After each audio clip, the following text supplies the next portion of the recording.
Good morning, everyone. Good morning, Noora, Fariah, Diego. Good morning, Camila. Good morning. Good morning. Okay, so it's 7 a.m. here in Toronto, 6 a.m. in Peru.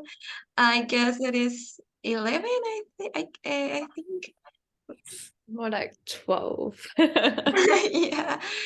Thank you so much for joining us. Thank you so much for accepting being a collaborator for our study group. So I'm going to start the discussion forum.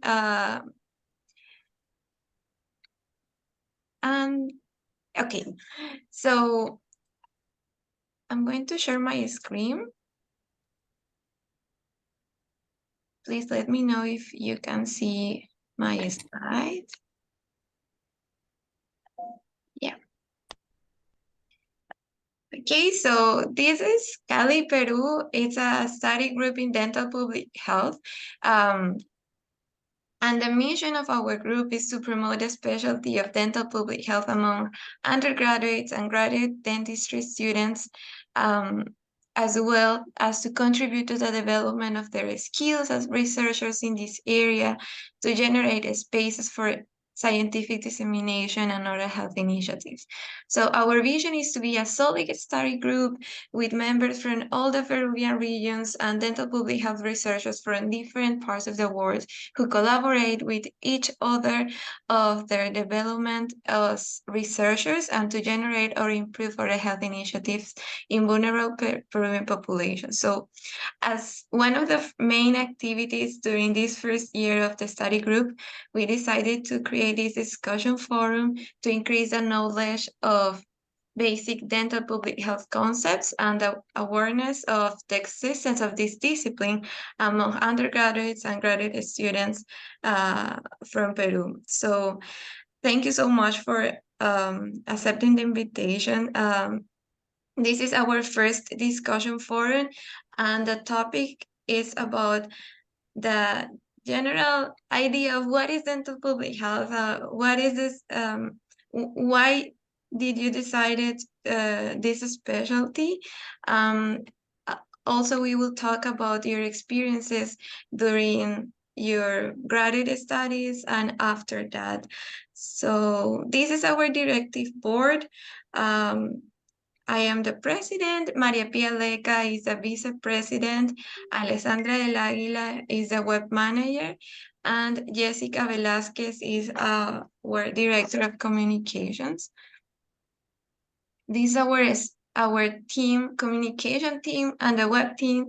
So with all of these group, we are trying to share or disseminate all the information regarding the group in our social medias and with all the members of the group who are like almost 70 people around Peru. And this is our expert committee in dental public health. So we started with all the students from the program of dental public health of the University of Toronto. So Diego, Faraz, Ana, Fabio, Abdul, and Yuli are leading each of the discussion forum that will be each month during this year. So well, that was in general what is our study group. So now I'm going to present Dagny. Dagny Ochoa was our coordinator is a coordinator of this first discussion forum. So she will introduce all of you guys. Thank you so much again. Okay, Dagny. Thank you, Dr. Camila. Well, good morning, everybody. I have the honor to present each one of you. Welcome, Dr. Fariah Hanif. She is a cosmetic dentist who has worked a non-surgical cosmetic injector in her clinical practice previously. She is registered nutritionist, and her aim is to integrate her master in dental public health and human nutrition in her research. She is currently a PhD student in public health and primacy care at Queen Mary University of London. So welcome, Dr. Fariah. It's a pleasure to have here with you. Thank you. It's very nice to be here amongst everyone, and it's very nice to see the faces. It's been a while, so very well done. Thank you so much, Dr. Fariah. We also have the special participant of Dr. Faisal F. Hakeem. He is an assistant professor in dental public health at Taiba University in Saudi Arabia, excuse me. Additionally, he is an honorary research fellow at the University of Manchester in United Kingdom. So welcome, Dr. Faisal. Thank you so much. It's a pleasure to be here around a lot of familiar faces. It's been a while since I last saw Diego and Fariah, and I'm so happy and honored to be here and talk about and talk in this forum. Thanks a lot. Thank you so much to you too. We also have the participation of Dr. Noora Jawad. I think I am saying it well, excuse me if not. She's a dentist and earned her Master of Science degree in Dental Public Health from King's College London in England. So welcome, Dr. Noora.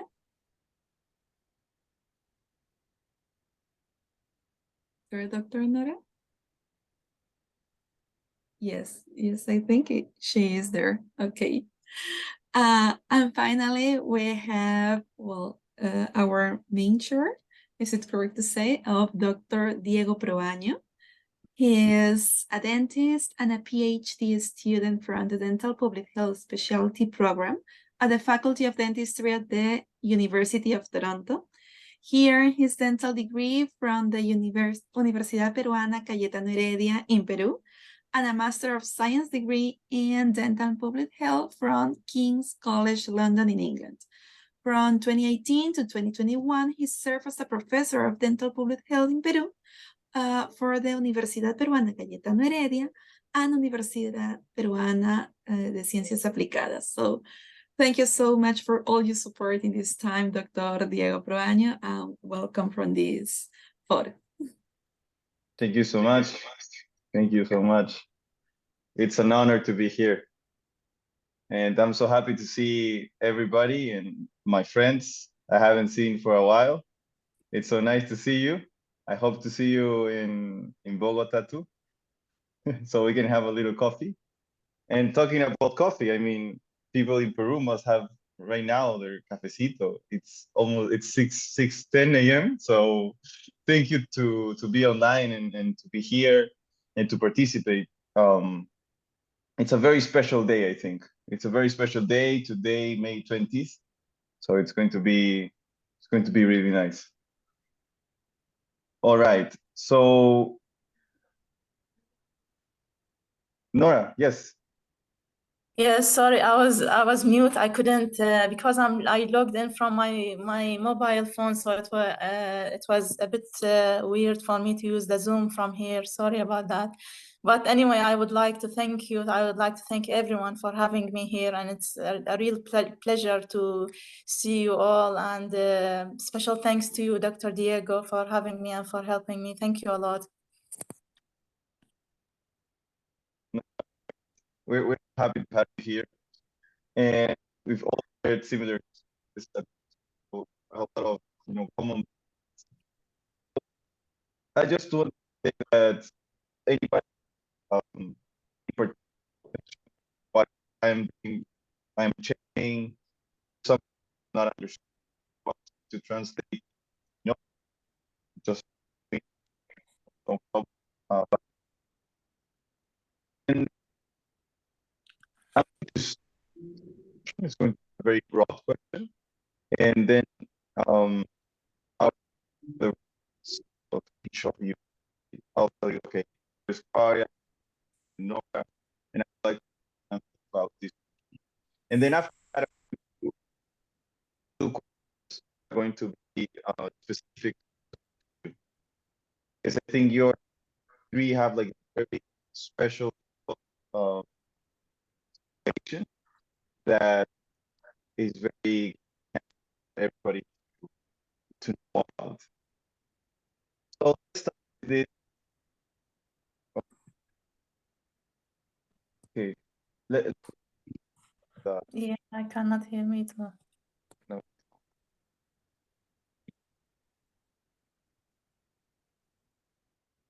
How about now? Better? Yeah, it kills me. Yeah. But the Bluetooth headphones, it's always a pain. I don't understand this thing. Listen, When it was the accept it. wired, Accept it. We're getting old and we can't Yeah. keep up with technology. All right, just accept it. Yeah, that's true. That's true.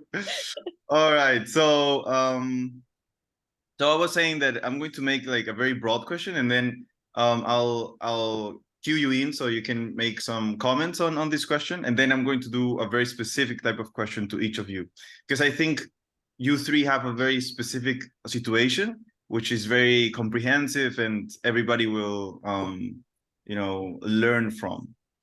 So the broad question in this beginning of the discussion is,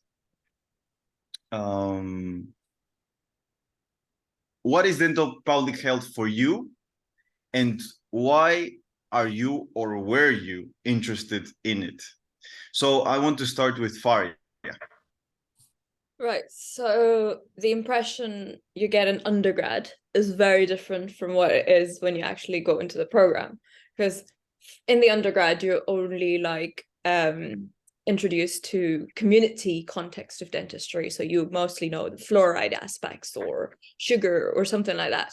But when you actually start, you realize that, for me, it was the attraction was, okay, it is dentistry, but it is at a different level in terms of you can prevent things from happening rather than running to the dentist.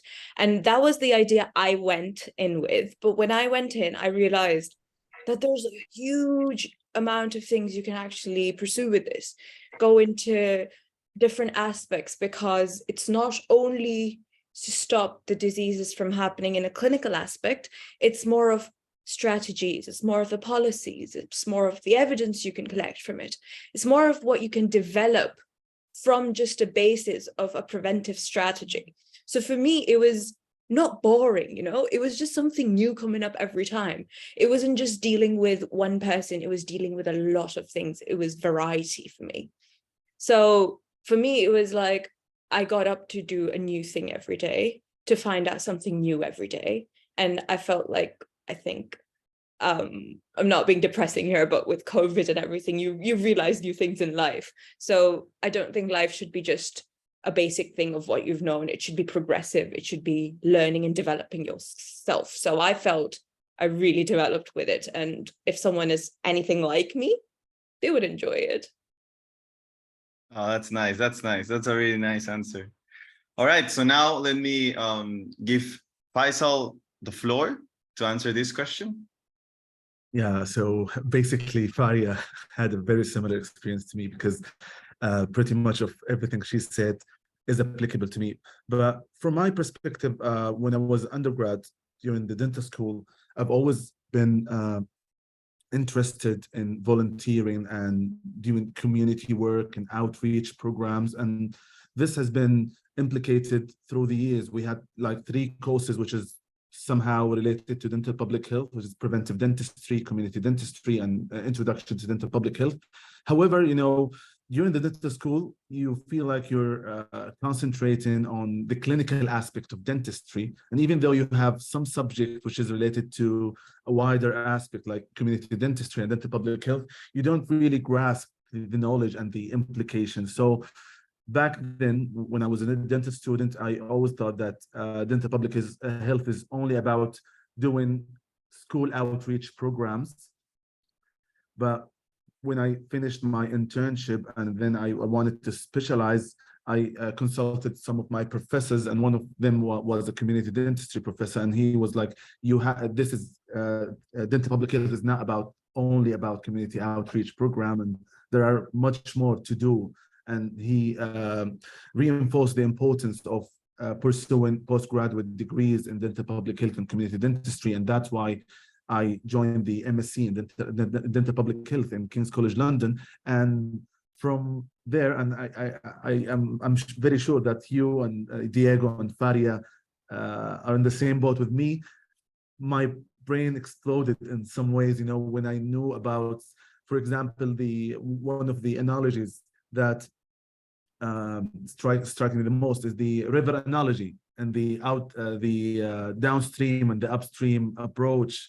And yeah, so as dental students, we always think down the river, down the stream, about doing clinical interventions and chair-side education for the patient, so we can stop dental disease and prevent dental diseases like caries and periodontal disease. However, we always ignore thinking about the social determinant and the most important things, which like Fariah said, it's about policies and collaboration and advocacy with bigger entities in the community on the national level and international level as well.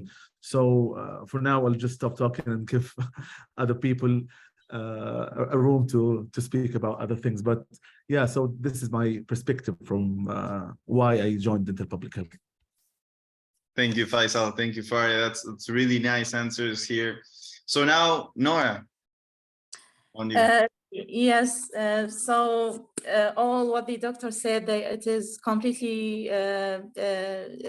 in details, and it's relevant to all my opinions and my what I wanted to say. But also, yeah, dental public health is it's a very wide discipline. If any, in my opinion, any dentist would specialize in dental public health would be at very high level of the profession, because he will, especially working in the clinic and same time working in dental public health, this will give the opportunity to be a consultant in dental public health, will give the opportunity to reach for the public, to have maybe health promotional programs, reach the nursing, the care homes, reach the schools, reach to communities, educate the people, and protect people from having avoidable dental problems or even health problems,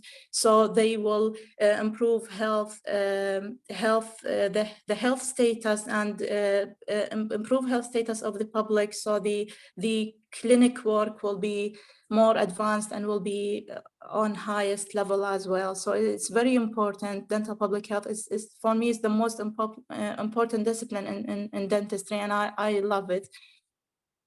Also, working in research, not forgetting working in research is the best thing to do. Also, it's very academic and prestigious to me. Yeah, thank you. Thank you so much. Thank you so much, Noora. That's a really nice answer too. So now that we have made this general question to to everybody, we will make specific questions to each of you. And if you would like to complement each other's responses, because they might, feel identified with each of these, then please do so. Like no problem. This is not a very strict regime or anything. So so let me start with Noora.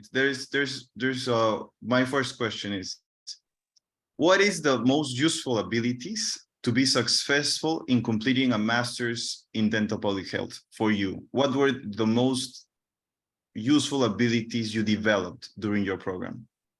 Yes, so the first thing I would say, being interested, having the motive to study. This is the first thing, but the most important thing is the ability to write, the ability to explore new research, new papers, to find the resources, the important resources, and to write academically, and to understand of course all the everything, the epidemiological skills, research skills, and writing, academic writing. These all are very important skills to have. Great. And just following up with that question and with that answer, do you think there's an area you would suggest, for example, to a prospective student? Would you suggest them to maybe look for training before starting the master's? Would have been helpful for you in some way, or the things you develop during the master's gives you enough time to develop these competencies enough? I think the master would be enough, but of course it is also related to every person individually. Maybe some persons, for example, they need more extra preparation to have some research skills, to have some academic writing skills. For this reason, also the IELTS exam was a must to have the IELTS certificate before starting the course. So maybe improving language, reading books, even reading general books would help in the thesis and writing the everything in academic reading general books help in studying master and postgraduate study. Yeah. Great, thank you so much. So now let's if Fariah and Faisal, do you want to complement something to that answer? I'll just add in one thing, that how Faisal mentioned that when you're doing your undergrad, it's very focused on clinical. So you don't have so much of an experience with research and writing papers. And maybe you do write it, but not in the context of what's expected of a master's student. So it would be really nice, if you're thinking of working or going in this field, it'd be really nice to go up to someone and get some sort of mentorship or some sort of shadowing or some sort of internship with someone who's working in this area, and even if they're teaching you in undergrad, but that would be really beneficial in terms of helping you. Because when I entered the master's program, this is just a personal experience I had. I had to have Eduardo sit me down and tell me, you reference this like this, right? So this is a reference, you should do this. So in these kind of things, so I did another master's. So when I went into that master's, I saw the students going through the exact same thing I had gone through in 2016, 17. And I was like, this is such a flashback, because I can relate to it. And now I'm not in that boat, because I know how to do all of those things. And they would come up to me like, oh, Fariah, how do you know how to do this? And I would just laugh to myself, that's because I've suffered through it, you know? So it would be really helpful if someone would actually explain to these undergrads how to reference things, how to write, how to, even if you're shadowing someone who's writing papers and you're just reading through, it's so helpful because you develop and you grasp from it. Amazing, amazing. All right, so I'll turn to you, Fariah, because now the questions are for you. So the first question is, I know you've had quite an experience in various fields. So you did first the master's, and then you went to another master's, and you had some experience, exposure to different fields, scientific fields. So why was dental public health special to you? Why did you go back to it after this second master's? So basically the concept of the second master's was, I wanted to, it wasn't just because I was bored, of course. It was basically that when I used to read up papers, they were always focused on sugar, sugar, sugar, sugar, how sugar's bad, sugar does carry, sugar does this. And I'm like, we eat fats, we eat sugars, we eat carbohydrates, we eat fibers. Why is everything just focused on one thing? So then I got really curious, and then I went into the nutritional aspect. When I started doing nutrition, I'm like, oh my God, there's so much we have no idea about. And it all started with dental public health, with the research methods. I got so curious with reading papers. The whole critical appraisal actually got to me to the extent where I used to sit and criticize every aspect of everything. That, okay, if we're doing this, why are we not doing this? And that's how I got into the nutrition thing.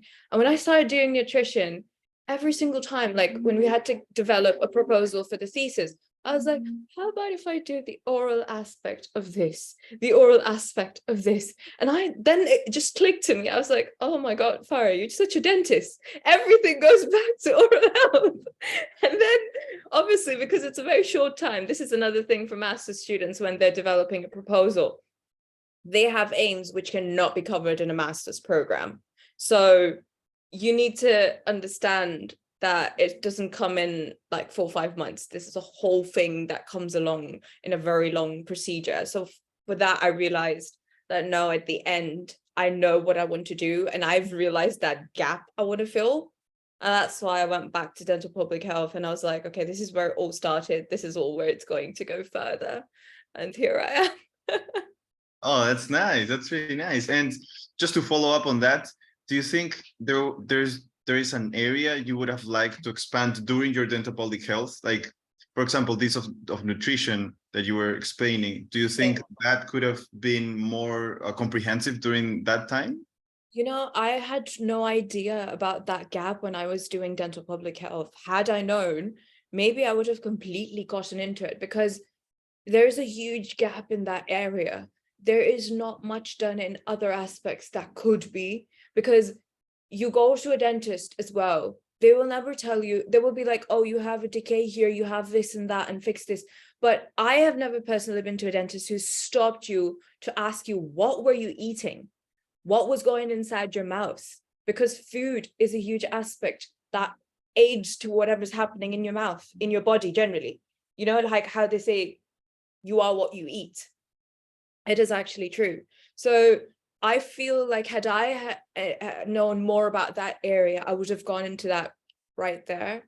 But then I think it was this turn I had to take to find what I really wanted to do, and I actually started loving it.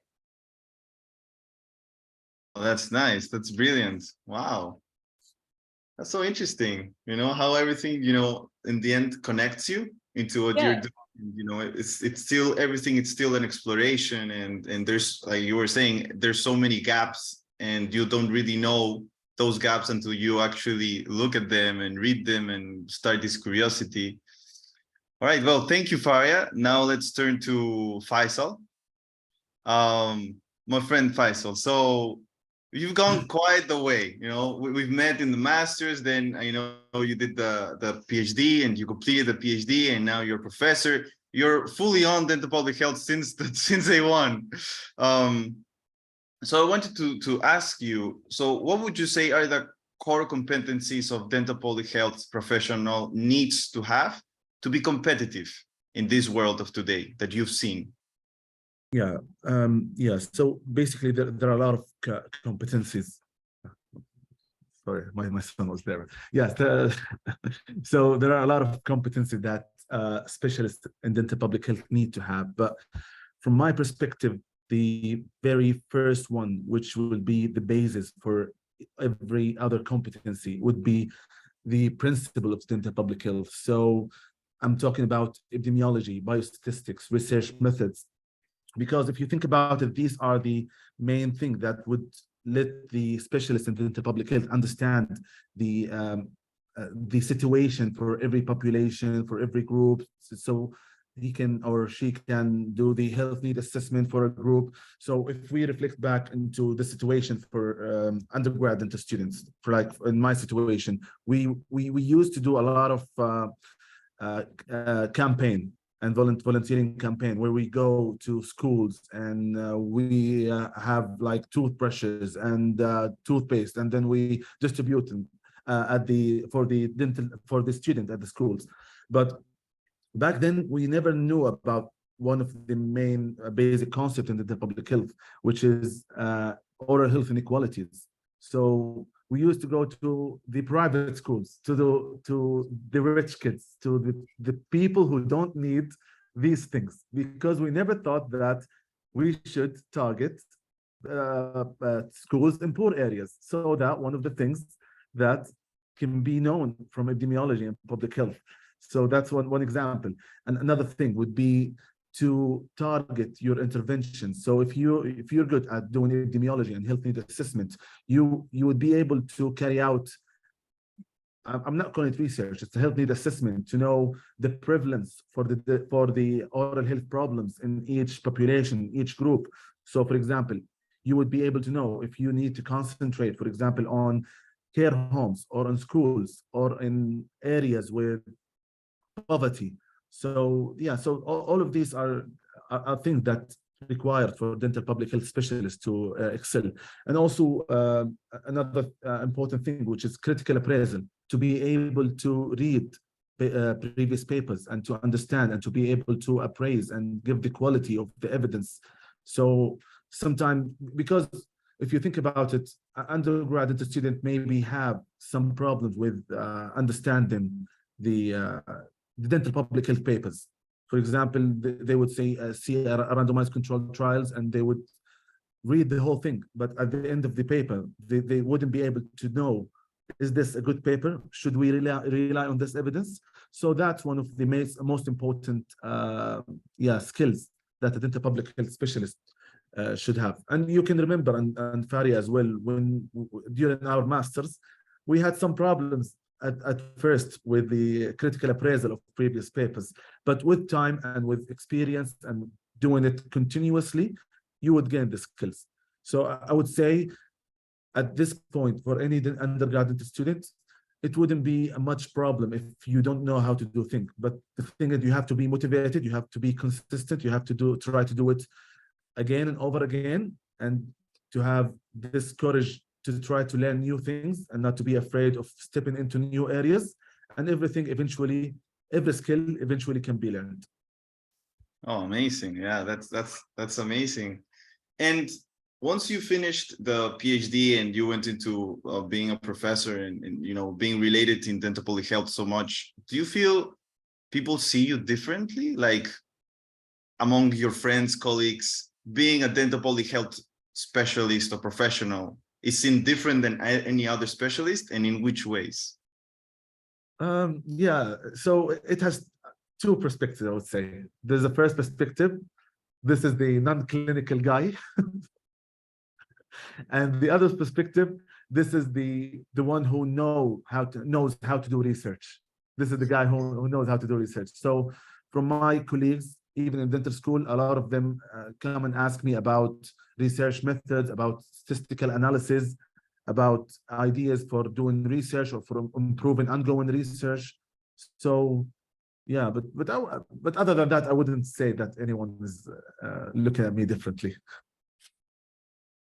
Great. Yeah. Well, so now let me make another question, a broad question for all of you three, unless you would like to complement this last question I made.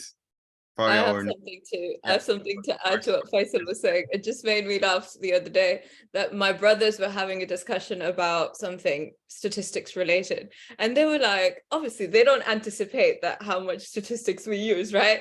And they're just like talking about something. And I was like, did you think about that confounding factor and what would be the confidence in terms? They would just turn and they're like, what? You know statistics? And I was like, well, just a little bit, you know? And then I was just trying to humbly let it go. That's when they realized that we actually do more than just read dental related stuff, you know? Because when they hear dental public health, they just hear the word dental, and then I think the other stuff goes to mute. That's what most of the people do. And they just think, oh, these people are just dentists who couldn't make it as anything other than just research. And that's when they realize, no, there are statistics, there are other things they actually learn. So it's kind of funny to see their expressions because they're completely taken aback by it, you know? Yeah, I can imagine. I mean, yeah, it's similar. And I mean, you go back, when I went back to Peru, I had a similar experience that you were, you know, describing. And people think dental public health is very much like, you know, unknown fields. Like nobody really knows what is it. It's just like, oh, this guy that decided to leave dentistry forever and went into some type of public health thing. And I guess my now broad question is on that, because we have a very specific type of dental public health field, but then there's also public health. And I think we've had this discussion too, Faisal, that like, would you go to a master's in dental public health? Would you go to a master's of public health? When do you make that decision? And in your careers, when you meet people from public health that are doing things in dental public health, do you think there is a difference in what you're doing, in how you're perceiving the problem or the solutions? So Yeah, let's start first with Faisal. Yeah. For me personally, I think public health and dental public health is basically the same. So basically, you learn the same things: epidemiology, public health research method, planning of services, and behavioral sciences. So it's basically the same thing. The extra thing that the dental public health has is more emphasis on applying this knowledge and these subjects to dental related subjects. So, but if you didn't go into a dental public health and you went to a public health, with your previous background of being a dentist and knowing about oral health and oral diseases, you would be able to apply all the things that you learned into dental public health related topics. And for me personally, after I finished my PhD, I worked as a research associate in the University of Manchester in frailty and musculoskeletal disorders. And for 1 year, I didn't do anything related to dentistry, but I excelled in that area. And I had no problems because I have the basics of public health. And I also been involved in public health research about road traffic accident in Saudi Arabia during the COVID period. And yeah, so it basically, I can work in public health topics and in dental public health topics.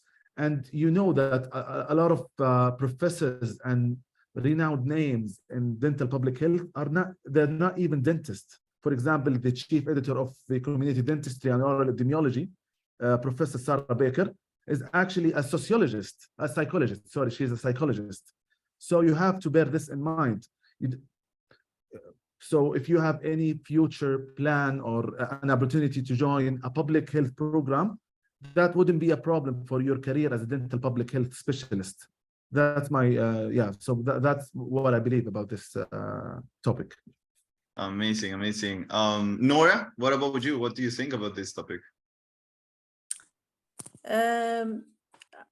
I only studied dental public health, but I think the public health would be a bit more broad from the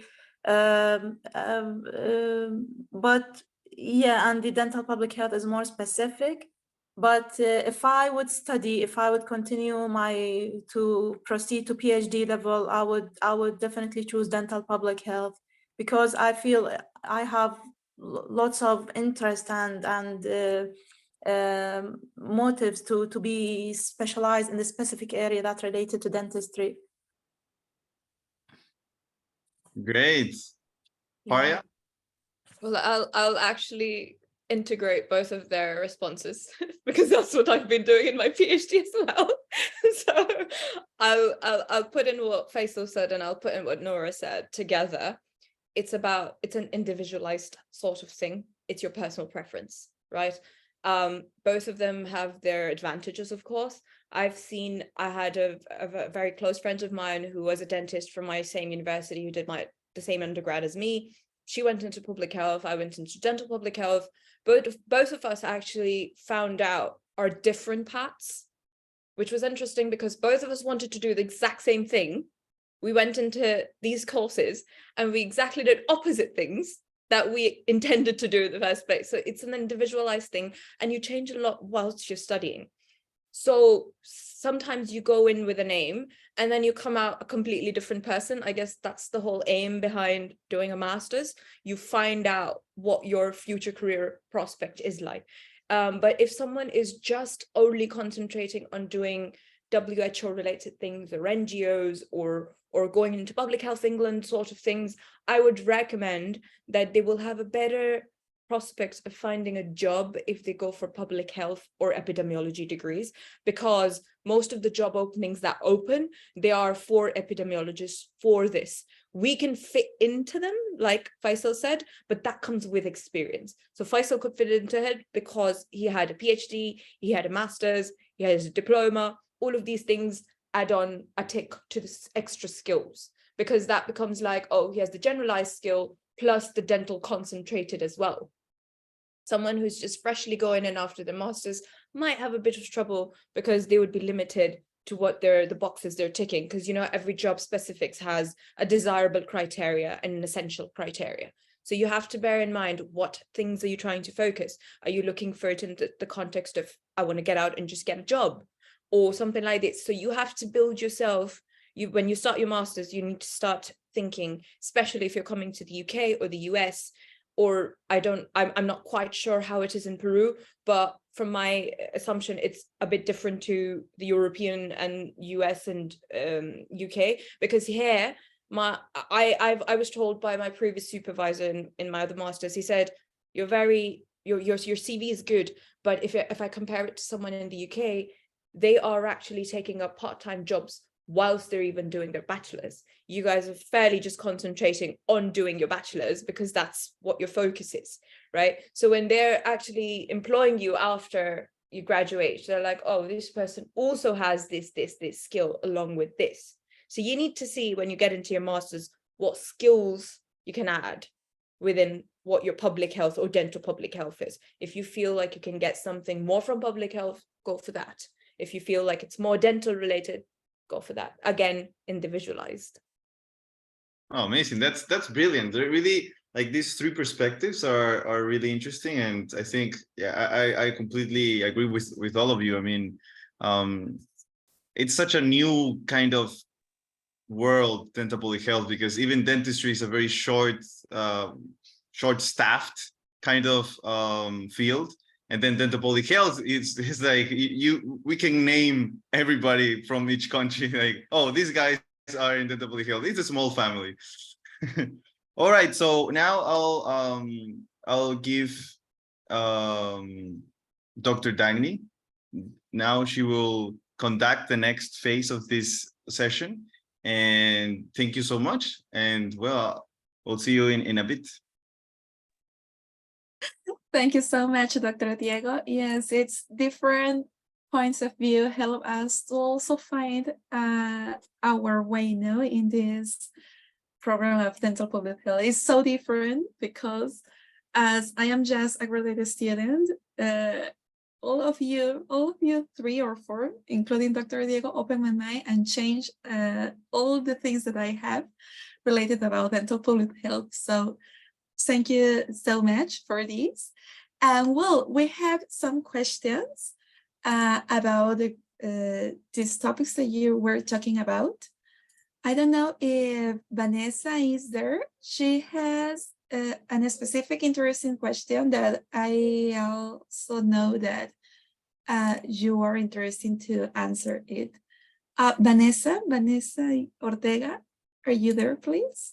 Yes, and good morning. My question is, according to the current competencies of the dental public health specialist, manage oral health programs for the health of the population is mentioned. So, how could we start the development of strategic plans or programs for the implementation of safe oral health practice for the undergrad level in favor of the community?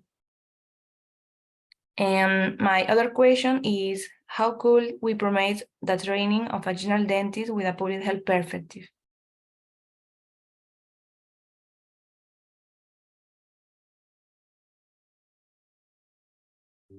All right, so for these questions, so let's start with the first question. Did you all get the chance to hear the question well? Should we repeat the question? Yes? Okay, one more time. Vanessa, could you repeat just the first question?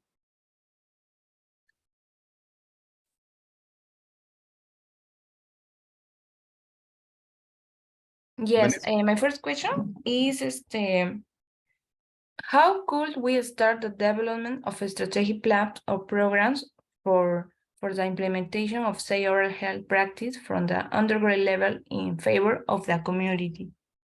Okay, so basically, what she's asking is how from an undergraduate perspective, before doing the master's or having a specialization in dental public health, could you implement dental public health programs? Because, as some undergraduate students, we have this heart on helping communities, but we don't have the mind. So how can we actually, make them fit and do something that's valuable?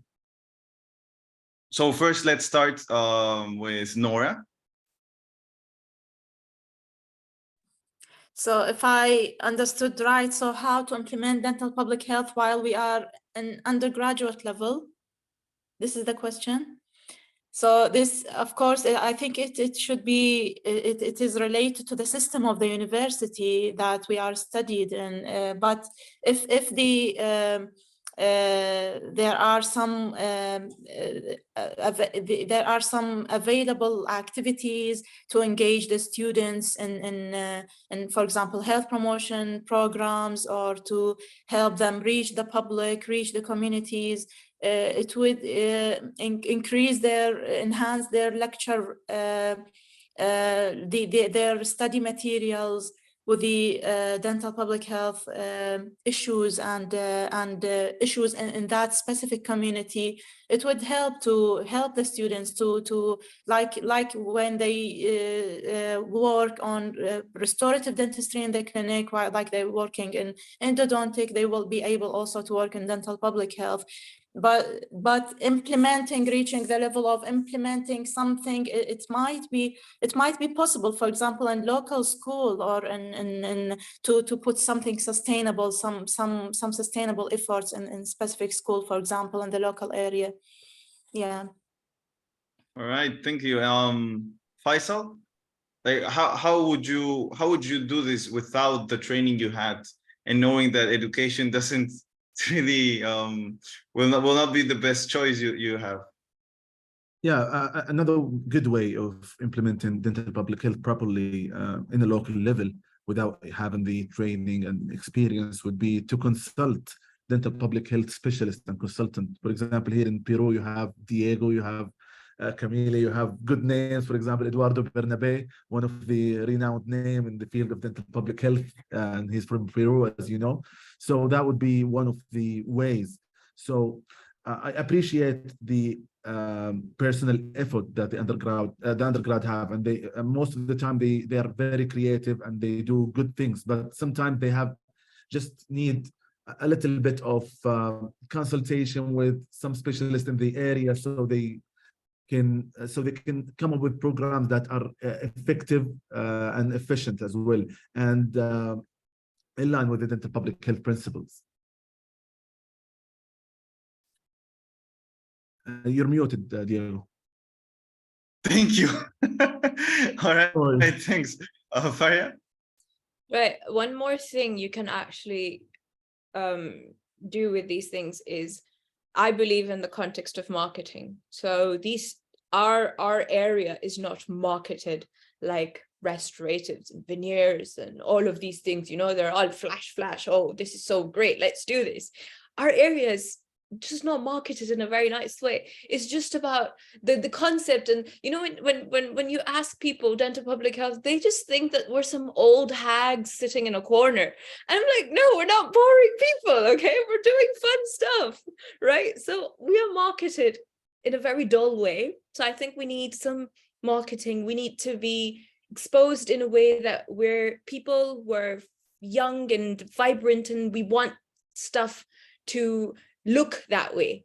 We need to make it attractive, right? So Diego, and Camilla, it's a very good initiative that you guys have, because this is the only way you can show people that yes, we're not dumb dull duds, you know, like we do things, right?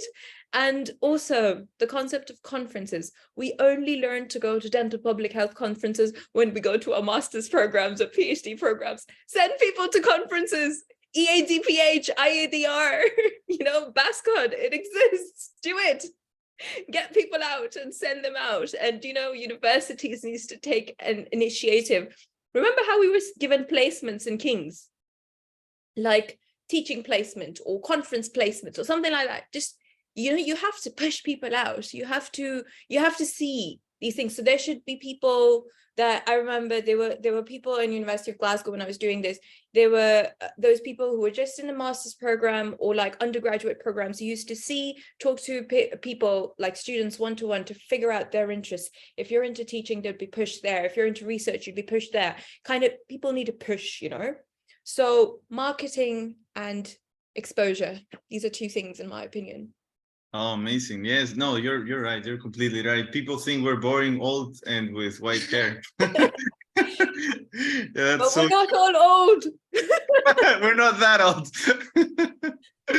All right, so I think that you actually answered the second question they had. So and because of time, let's move to another question. So Dr. Dagny, let's move to another question. Yes, okay. Thank you so much, everybody, for the answer. We also have the question from Astrid. She asked us, what is the importance of addressing the social determinants of health in dental public health?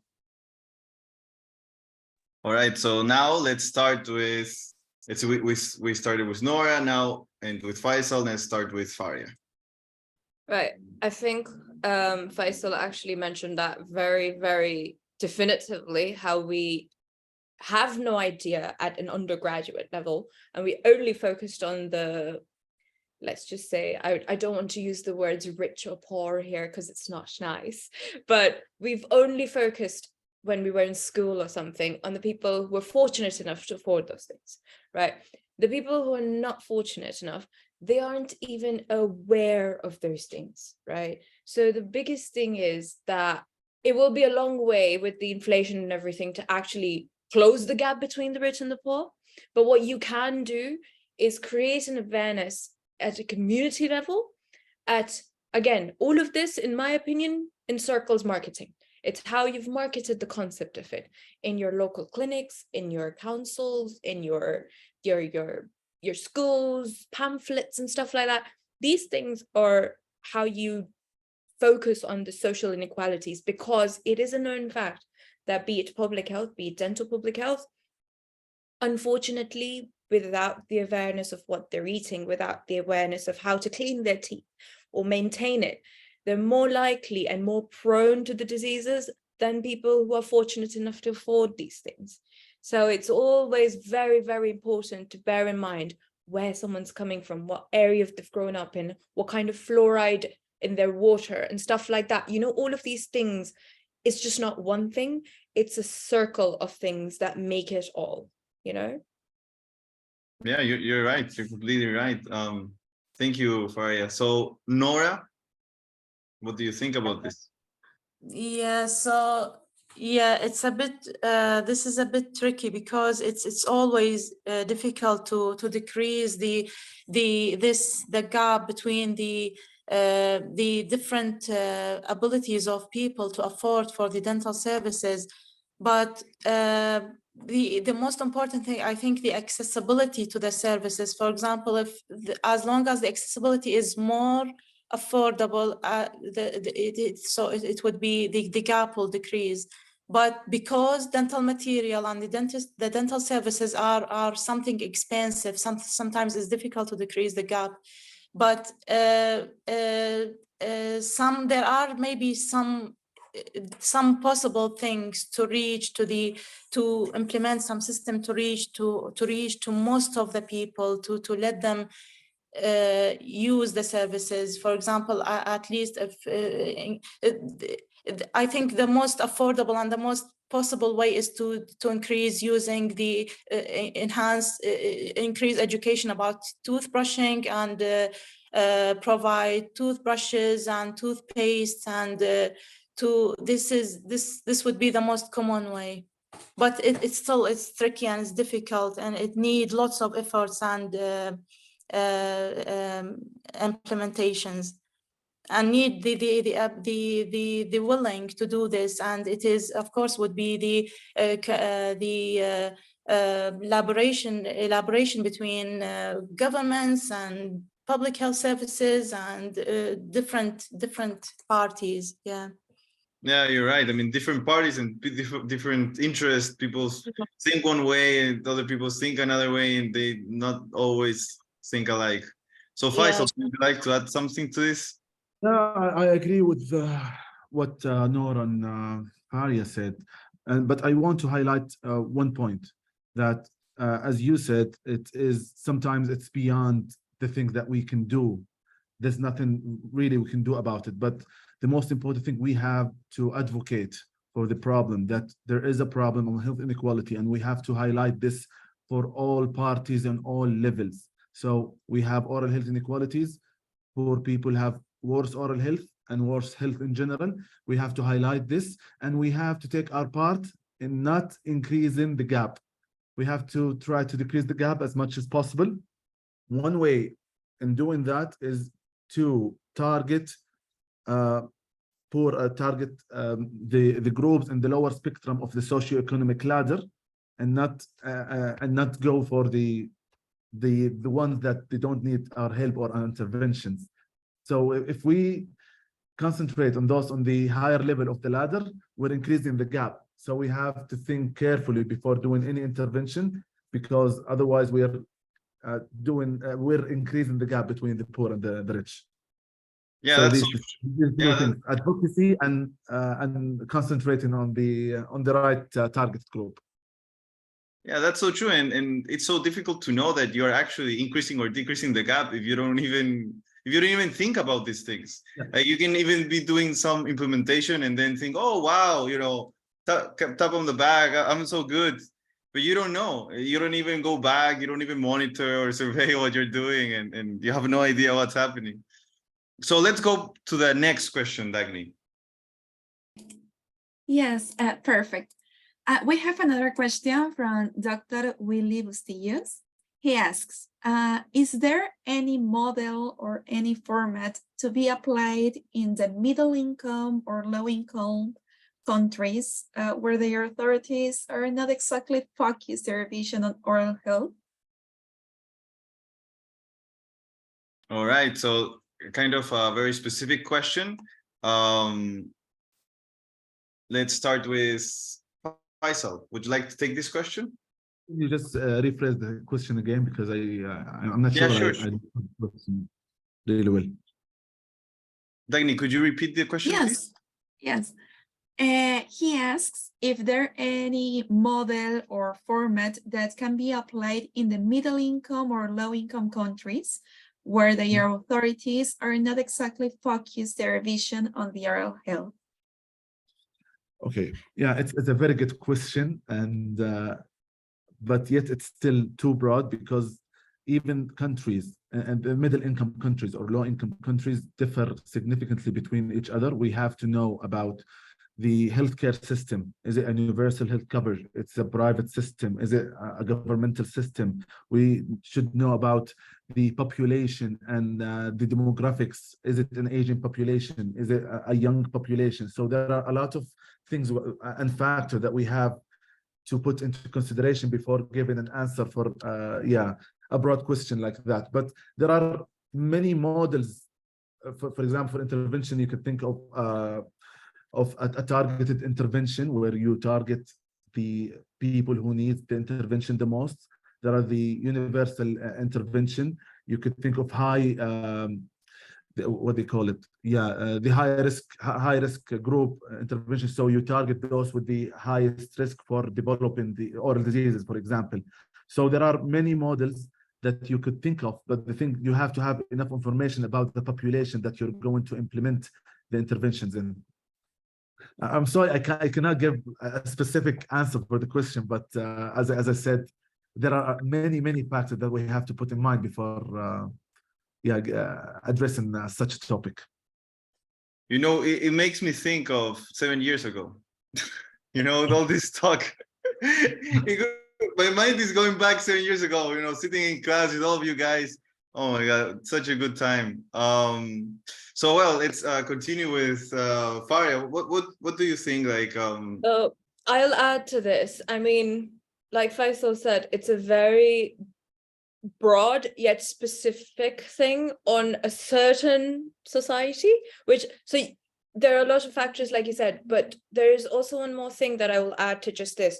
So when you're talking about lower and middle income specifically, the first thing that comes to my mind is quality of life, right? Because in those specific income areas you talk about, the quality of life is majorly affected by what they're eating, what's happening, what kind of life they're living. So I do know that they've been quite using it in Europe. It's called Euroqual. It's a sort of like let's just say a tool to measure the quality of life sort of thing, right? So again, there are a lot of factors that need to be put into consideration before applying these kind of tools. And when they're applied into different communities, they need to be modified according to ethnicity, according to, social boundaries. This is all a very detailed kind of a thing. Definitely not for undergrad, but yes, this is the outside of it, kind of, I can explain. that it has a lot to do with the quality of life. So that plays a huge role in it. And there are sort of models which hopefully, if you are very happy to join our lovely field, you will learn more and probably will learn from you guys as well. Thank you so much, Fariah. Noora? Yes, so I agree with both Dr. Faisal and Dr. Fariah that it is very broad and it need many organizations to work on it, many countries to have the willing to help each other. For example, the high income countries, they can help the poorer countries, and with the help of many through organizations and through people, volunteers who are willing to help, choosing the right model, the right thing to implement in that area or to those specific kind of people, the community. So it's very needs many efforts and yeah, and the willing for help.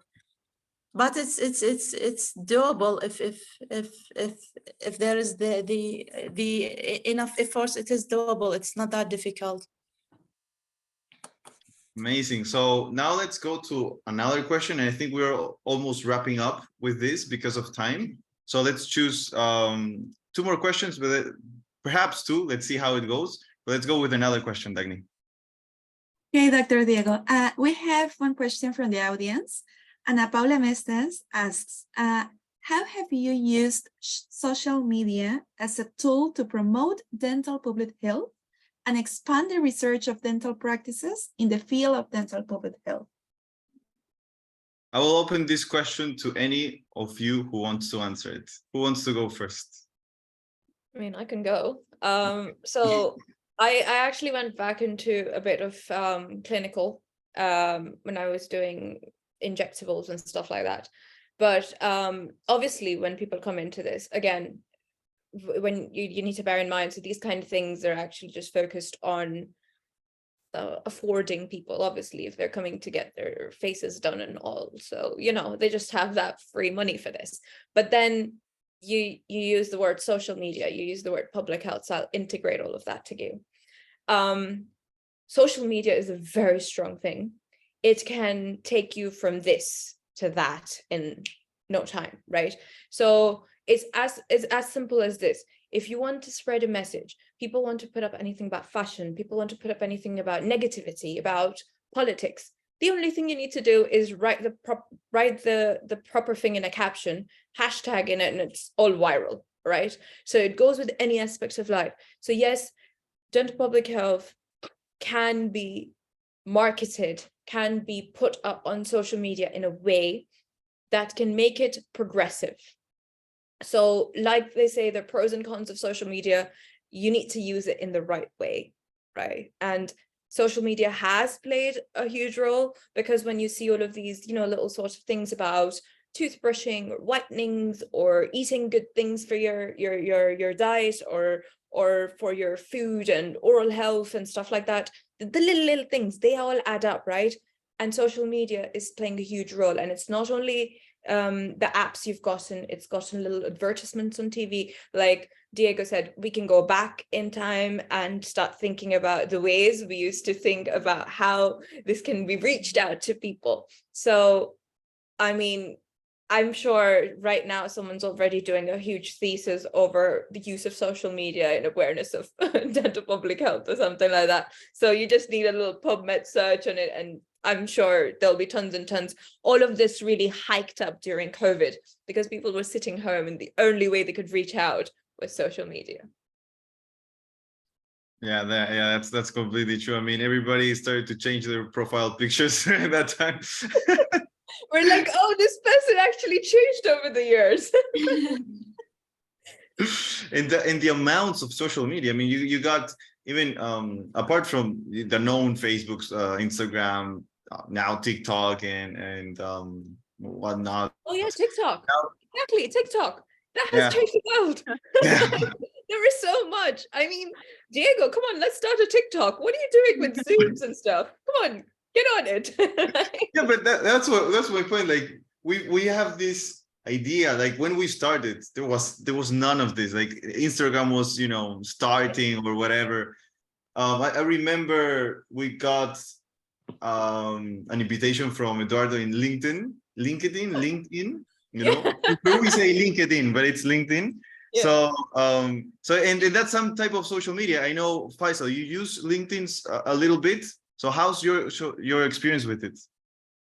I honestly use it for just my personal, you know, I wouldn't say advertisement, but you have to advertise yourself. So you just update. Of course, you have to sell yourself, Faisal. What are you talking about? I found out about your PhD from there. The context of the question is about promoting dental public health, which is something that I haven't done in LinkedIn, but I created an account in Twitter, which is called Oral Health Saudi Arabia, which is to promote papers about dental public health and the oral health status in Twitter. So I just tweet about papers, for example, a paper that addressed the oral health status for school children or for care homes. So I experimented with that, but to be honest, it's not an easy task. You have to promote it, you have to do an extra effort to do that, and you have to think about it to do it carefully. For example, I've read something about there is specific times that you have to tweet, and so your tweet can be viewed by as many viewers as possible. So it's not a random thing. You have to think and plan for these activities, even for promoting research or dental public health or anything in a good and attractive way. For example, there's also the concept of doing videos and posting that instead of just doing a regular tweet. And as you talked and mentioned TikTok, that's another realm that has its own rules and stuff, which is I'm not really familiar with, to be honest.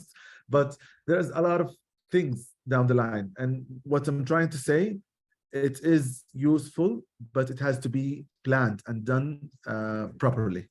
It's not an easy task. Yeah, you gotta share with us that Twitter account so we can follow you, man. I mean, that would be really nice to do.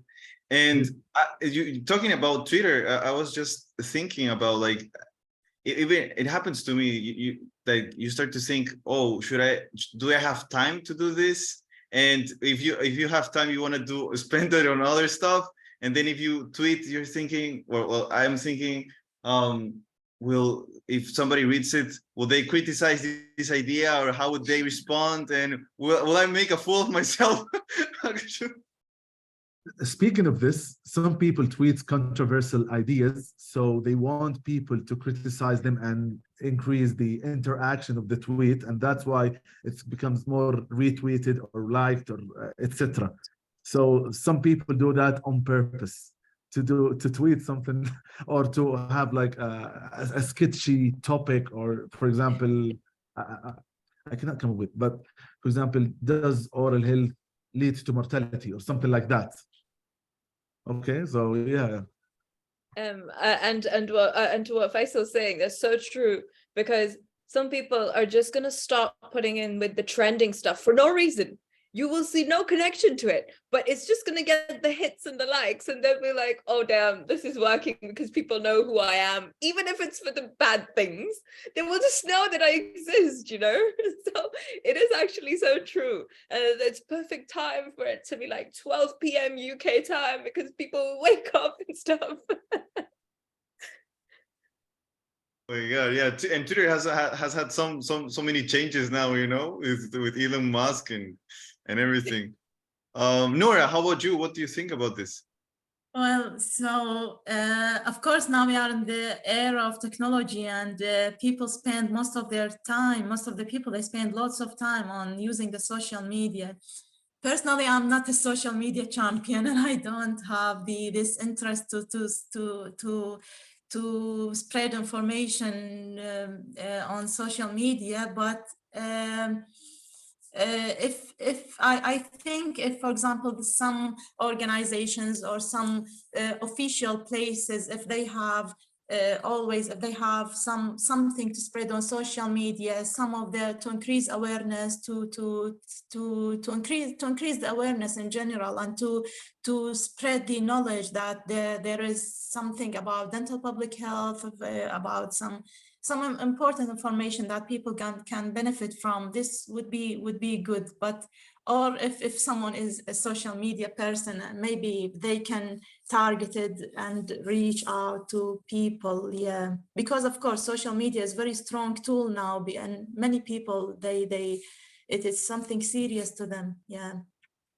Yeah, and I think also that you start to follow certain accounts, and you sometimes I feel you get an answer of the current topic quicker if you follow them than if you go to Google and type your question. Algorithm that's set in from what you're reading, what you're following, what you're doing. So those suggestive and related things then pop up because it's an algorithm that's set. They're all smart, clever people, not like us dental public health, you know. Yeah, I mean, and more in Twitter, right? Because Instagram or TikTok that we were saying. Yeah, like, TikTok, really exactly. exploding. So what kind of things you actually search for are the only things that will come in for your page. That's why people hashtag FYP.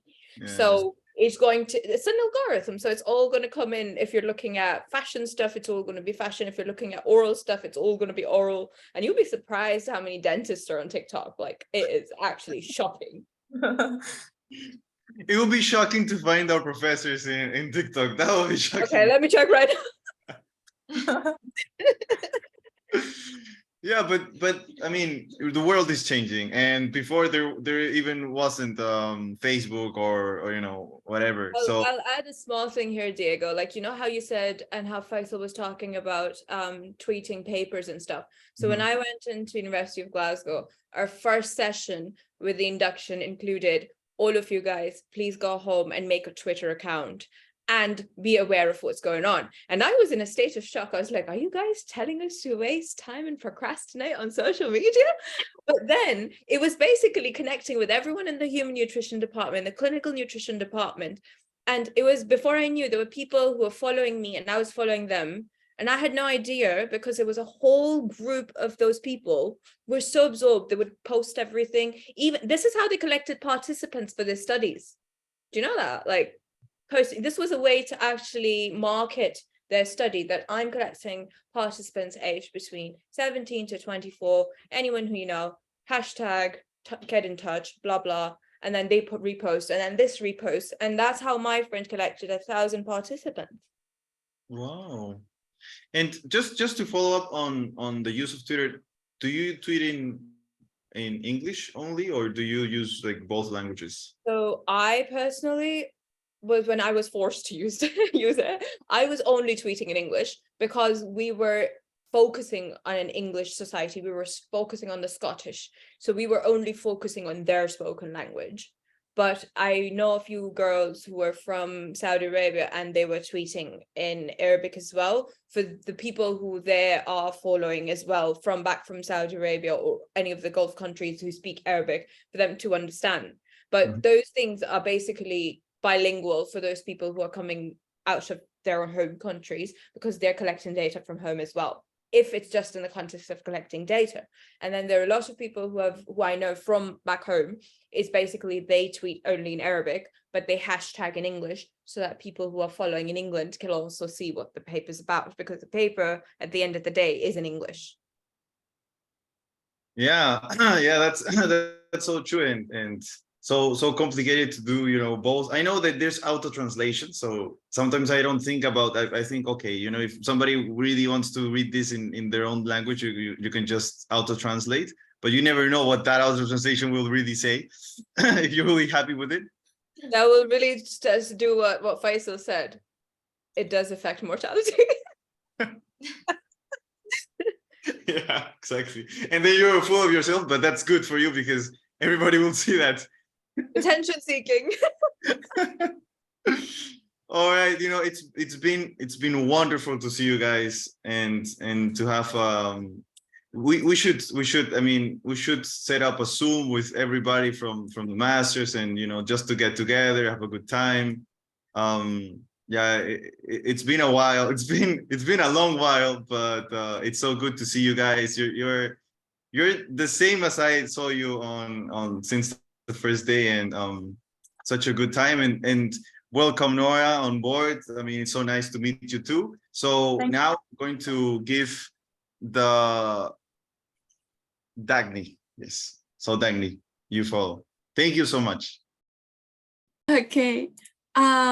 Is there any time for another question, or we pass to the next step, Dr. Diego? So we pass to the next phase. Yes, we're done. Okay. Thank you so much.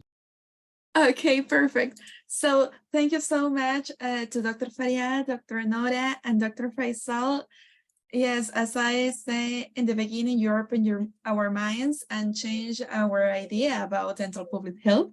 So I don't know if it's possible for you to share with us any social media or any email, because I have another questions from our study group. So you can help us with between those email or any social media that you could share with us. Oh, thank you, Dr. Faisal, for already writing in here as well. So no, thank you so much. Well, for the next step, Dr. Camila, please, if you could continue. Yes, of course.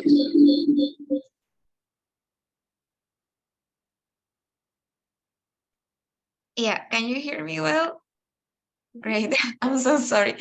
Diego and me, we are in the same place now, so that's why we have a very horrible noise. Okay. Thank you so much, everybody, again. Gracias a todos los de Perú también que se conectaron desde tempranito. We did this forum in English, but there are a lot of members from the study group who only speak Spanish, but we will help them with a translation later. So I'm going to say this in Spanish again. Gracias a todos los de Perú que se conectaron. Nosotros hemos grabado la sesión y se las vamos a compartir en los próximos días. Cualquier duda que tengan, comuníquense conmigo, con Diego, con Dagny para poder ayudarlos con alguna pregunta que quieran hacerle a nuestros invitados. Nosotros los ayudamos con la traducción. Y la grabación va a estar próximamente en la página web del grupo de estudio. Y vamos a tratar de agregarle los subtítulos para que sea más fácil de entender, pero gracias por conectarse desde temprano. Okay, so now I'm going as a thank you for your time, for all your experiences that you share with us. We are very grateful with all of you, with Diego, Fariah, Noora, Faisal. It was a pleasure for me, and I know for all the group to listen to all your experiences. So we did, as a thank you, we did a certificate for all of you. This is a certificate for Dr. Fariah. It's in Spanish, but then we will translate it in English. But this is very nice. And I would like to say, Camila and Diego, you guys have done a wonderful job. And honestly, it was lovely, not only because we got to share our experiences, but because we can help. You know, that's just the whole thing. I believe in marketing ourselves. I believe in our social media awareness. You guys are doing a really good job. Keep it up. And we'd love to be a part of this more often and help any way we can. It was lovely to see you. It was lovely to see you, Diego, as well as Faisal. Long time. And Noora, lovely to see you as well. And everyone else who's listening to us, you guys were wonderful. Thank you. Thank you so much, Fariah. You're totally right. After this forum, the group will create like a short video. Oh, a short video to disseminate some of the key messages of this forum. So it will be amazing to receive your feedback, to share these short videos in our social medias too. Okay, so now this is a certificate for Noora. Noora, thank you so much. Oh, I'm sorry. I'm going to we have a little bit problem with the screen, but it's okay. I'm going to stop sharing my screen and share it again. It's fine. We're getting autographs from you. It's okay. Sometimes that happens. Oh my God. Okay, so thank you so much, Noora, for your time, for sharing your experiences. That was very helpful for all of us too. Thank you a lot. Thank you for having me, and I enjoyed my time. Me too. I enjoyed being with you. Thank you a lot. Thank you so much. And fine, well, now, I'm sorry. Thank you so much, Dr. Faisal, for also your experiences. That was also super helpful for all of us, and we hope also to continue stay in contact with you, and also with all the group too. Thank you so much. I really enjoyed being here and talking to all of the panel and to you personally and to Diego. And I'm really impressed by all the effort that you put into this group as Qhali Peru. And I honestly thinking of establishing something similar in Saudi Arabia that would be very useful for the undergrad student to be engaged in dental public health, because we have a problem, as we said and discussed in this panel, that mostly undergraduates think in a clinical way, and they need to have this vision of engaging with dental public health, and that would be a great idea. I'm really, really impressed that you managed to put all this together. And I would really, after this, to speak to both of you so I can have your experiences as a benchmark to establish something similar in my country. Thanks a lot. Thank you so much, Faisal. And finally, thank you so much, Diego, for organizing this first forum. This forum was amazing. It was a very good, nice to start our discussion forum. And thank you so much. Dagny and all the first group are very grateful with you too. So now, before I share the last announcement, I would like to take a picture with all the people who join us. So please turn on your cameras to take this picture. Por favor, prendan sus cámaras para tomar una última foto grupal que quede de recuerdo de este primer foro. Así que, a ver, yo voy a tomar la foto mientras van prendiendo sus cámaras. Okay, so a la 1, a las 2 y a las 3. All right, that is, thank you so much, everybody. And before we finish this session, I only wanted to share one more announcement, and it's the date for our next discussion forum. Let me try this a little bit. So the next discussion forum will be on June 17 at 6 p.m.